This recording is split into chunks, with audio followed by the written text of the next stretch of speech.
नमस्कार दोस्तों। हर व्यक्ति के जीवन में अच्छे गुणों का विकास करने के लिए शुरू से ही अच्छी किताबों और कथाओं का बहुत महत्व होता है।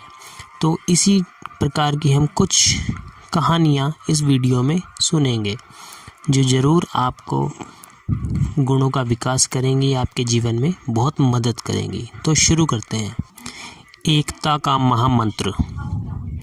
जापान के सम्राट यामातो का एक मंत्री था, ओचो-सान। उसका परिवार आपसी स्नेह और सौहार्द के लिए प्रसिद्ध था। उसके परिवार में लगभग 1000 सदस्य थे, पर उनके बीच एकता का अटूट संबंध स्थापित था। सभी सदस्य साथ रहते और साथ ही खाना खाते थे। उनमें कभी झगड़े की बात नहीं सुनी गई। ओचो-सान के परिवार में आपसी प्रेम की कहानी सम्राट यामातो के कानों तक भी पहुंची। उन्हें यकीन नहीं हुआ। उन्होंने सोचा, इतना बड़ा परिवार है, कभी तो खटपट हुई होगी। इस बात की जांच के लिए एक दिन वे स्वयं उस वृद्ध मंत्री के घर पहुंचे। स्वागत सत्कार और शिष्टाचार की साधारण रस्में समाप्त हो जाने पर उन्होंने पूछा, महाशय, मैंने आपके परिवार की एकता और सौहार्द की कई कहानियां सुनी हैं। क्या आप बताएंगे कि 1000 से भी अधिक व्यक्तियों वाले आपके परिवार में यह स्नेह संबंध कैसे बना हुआ है? ओचो-सान वृद्धावस्था के कारण अधिक देर तक बातें नहीं कर सकता था, सो उसने अपने एक पोते को संकेत से कलम और दवात और कागज लाने के लिए कहा। उन चीज़ों के आ जाने पर उसने अपने कांपते हाथों से कोई 100 शब्द लिखकर कागज सम्राट की ओर बढ़ा दिया। सम्राट ने उत्सुकतावश कागज पर नज़र डाली तो चकित रह गया। कागज में एक ही शब्द को 100 बार लिखा गया था, सहनशीलता, सहनशीलता, सहनशीलता। सम्राट को चकित और अवाक देखकर ओचो-सान ने अपनी कांपती हुई आवाज़ में कहा, महाराज, मेरे परिवार की एकता का रहस्य बस इसी शब्द में निहित है।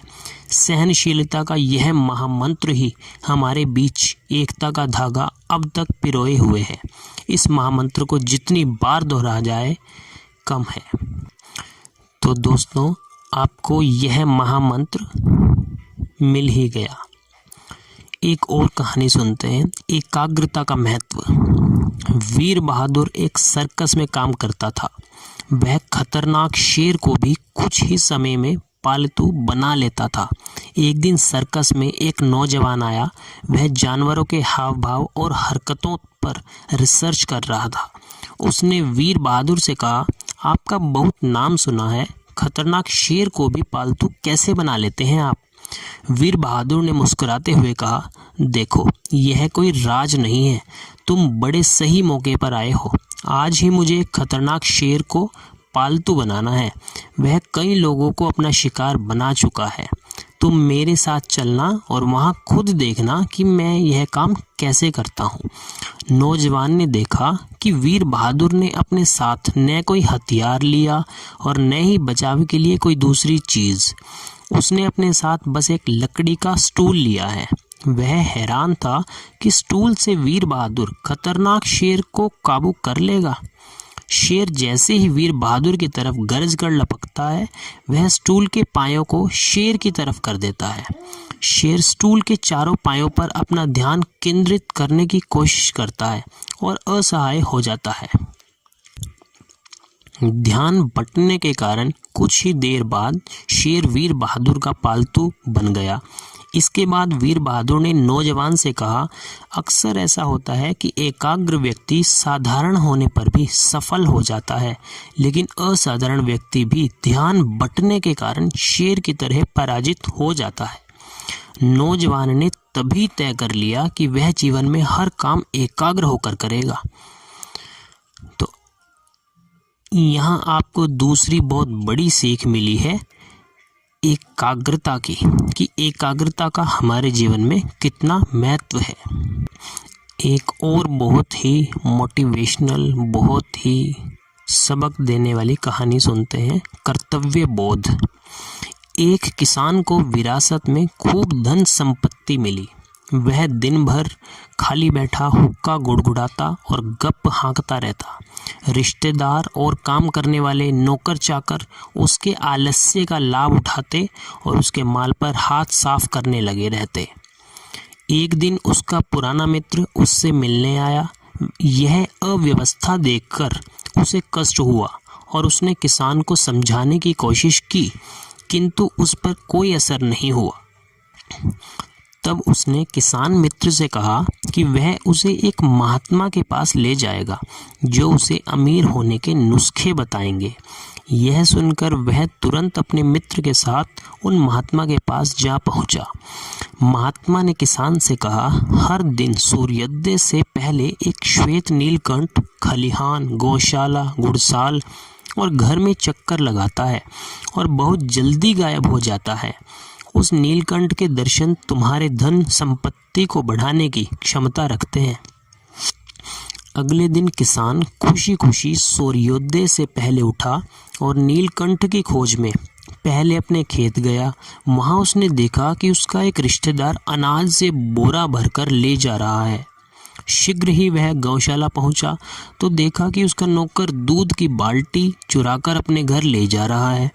जब वह घुड़साल गया तो वहां बेहद गंदगी पाई और देखा नौकर सो रहा है।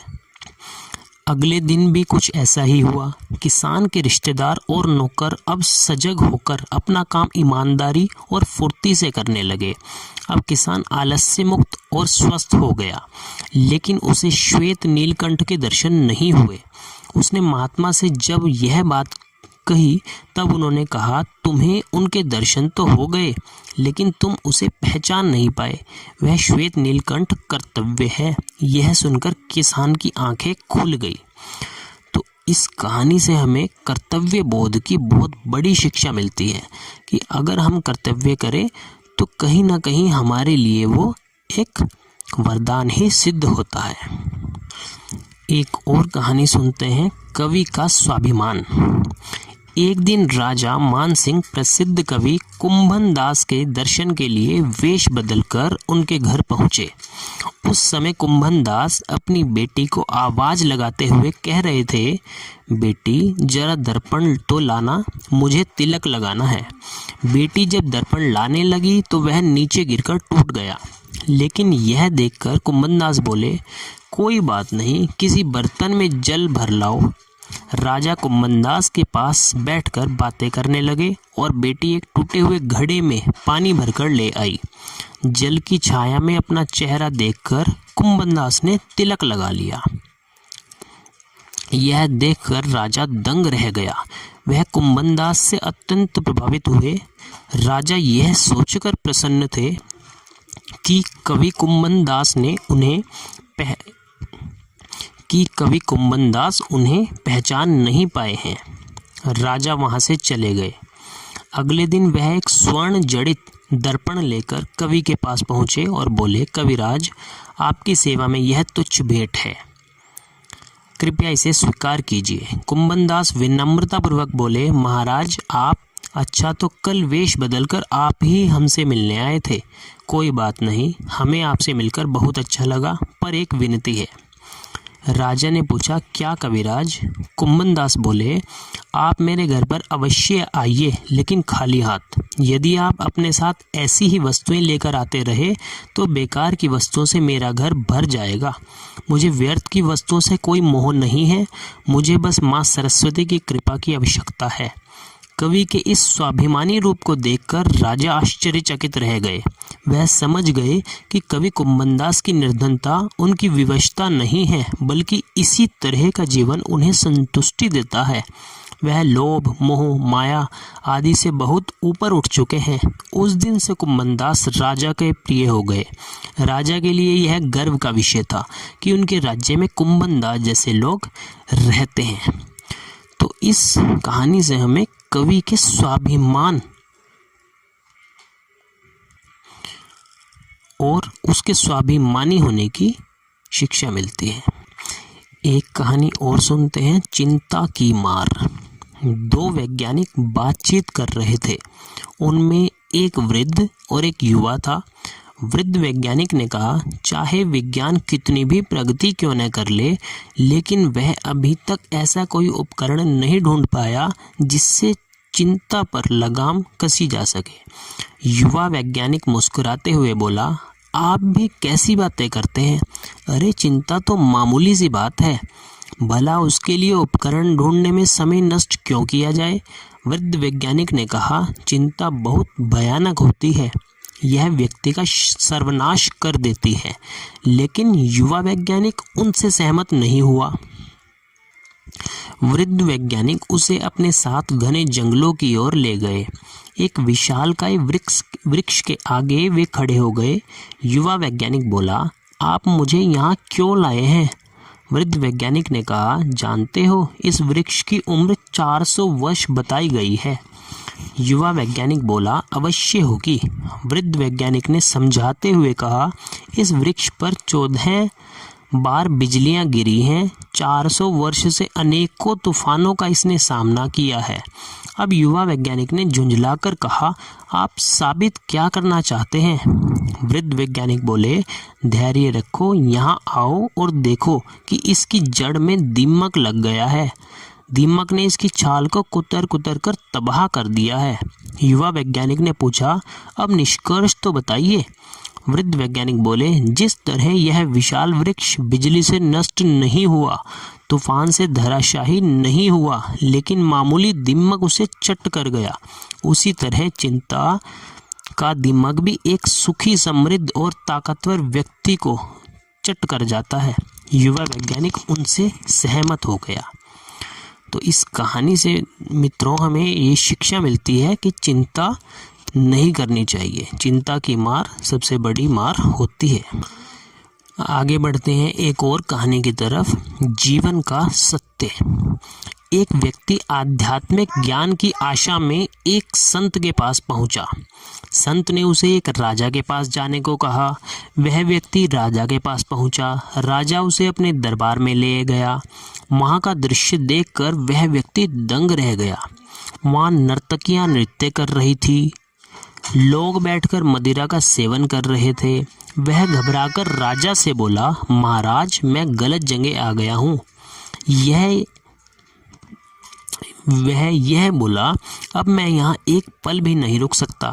मैं तो कुछ जिज्ञासा लेकर आया था, पर आप तो स्वयं ही भटके हुए हो, तो मुझे क्या मार्ग दिखाओगे? राजा ने कहा, मैं भटका हुआ नहीं हूँ। आपने मेरा बाहरी रूप देखा है, आंतरिक देखोगे तो शायद आपकी राय बदल जाएगी। आप एक दिन रुक जाएं। वह व्यक्ति वहां रुक गया। उसे एक शानदार कमरे में ठहराया गया। उसमें काफ़ी गद्देदार बिस्तर लगा था। वह व्यक्ति सकुचाता हुआ उस पर सोया। तभी उसकी नज़र ऊपर की ओर गई।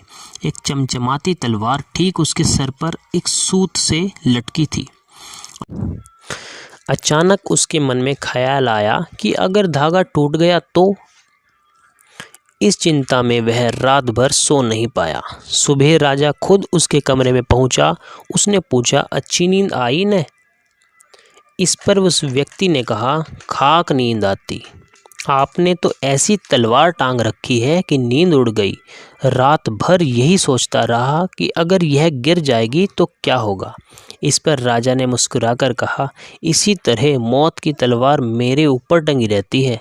मेरे सामने बहुत सी चीज़ें रहती हैं, पर मेरा ध्यान तो मृत्यु पर रहता है। अगर हर व्यक्ति यह मानकर चले कि सब कुछ के बावजूद मृत्यु ही जीवन का सत्य है, तो वह किसी भी चीज़ में लिप्त नहीं होगा। इसी प्रकार की एक और कहानी सुनते हैं, एक सेवा का मूल्य। तुर्की में जकीर नाम के एक फ़कीर हुए हैं। वह आइन नदी के किनारे कुटी बनाकर रहते थे। एक दिन नदी में एक सेवा बहता आ रहा था। जकीर ने उसे पकड़ लिया। अभी उसे खाने की तैयारी कर ही रहे थे कि अंतःकरण से आवाज़ आई, फ़कीर, क्या यह तेरी संपत्ति है? क्या तूने इसे परिश्रम से पैदा किया है? यदि नहीं तो इसे खाने का तुझे कोई अधिकार नहीं है। सेब झोले में डालकर अब फ़कीर उसके स्वामी की खोज में नदी के चढ़ाव की ओर चल पड़े। थोड़ी दूर पर एक सेब का बाग मिला। कुछ सेब के वृक्षों की डालें पानी को छू रही थी। फ़कीर ने विश्वास किया सेब यहीं से टूटा होगा। उन्होंने बाग के स्वामी से कहा, यह लीजिए आपका सेब, नदी में बहा जा रहा था। उसने कहा, भाई मैं तो बाग का रखवाला मात्र हूँ, इसकी स्वामिनी तो बुखारा की राजकुमारी हैं। फ़कीर वहाँ से बुखारा के लिए रवाना हो गया। कई दिन की पैदल यात्रा के बाद वहां पहुंचा और वह सेब लेकर राजकुमारी जी के पास उपस्थित हुआ। फ़कीर को एक सेब लेकर इस तरह आने का हाल सुनकर राजकुमारी हंसकर बोली, अरे बाबा, इसको वहीं खा लेते, एक सेब यहाँ लाने की क्या आवश्यकता थी। फ़कीर ने कहा, राजकुमारी जी, आपकी दृष्टि में एक सेब का कुछ भी मूल्य नहीं, पर इस सेब ने तो मेरा साधा धर्म, संयम और सारे जीवन की साधना नष्ट कर दी होती। तो इस कहानी से हमें सेवा का मूल्य, कि हर चीज़ का कुछ ना कुछ मूल्य होता है, इससे शिक्षा मिलती है। आई होप आपको ये सभी कहानियाँ अच्छी लगी होंगी, पसंद आई होंगी और इनसे बहुत शिक्षाएं भी मिली होंगी। अगर आपको वीडियो पसंद आई है तो ज़रूर लाइक करें, चैनल को सब्सक्राइब करें, नोटिफिकेशन बेल ऑन करें। इसी टाइप की और वीडियोस आपको मिलती रहेंगी। धन्यवाद।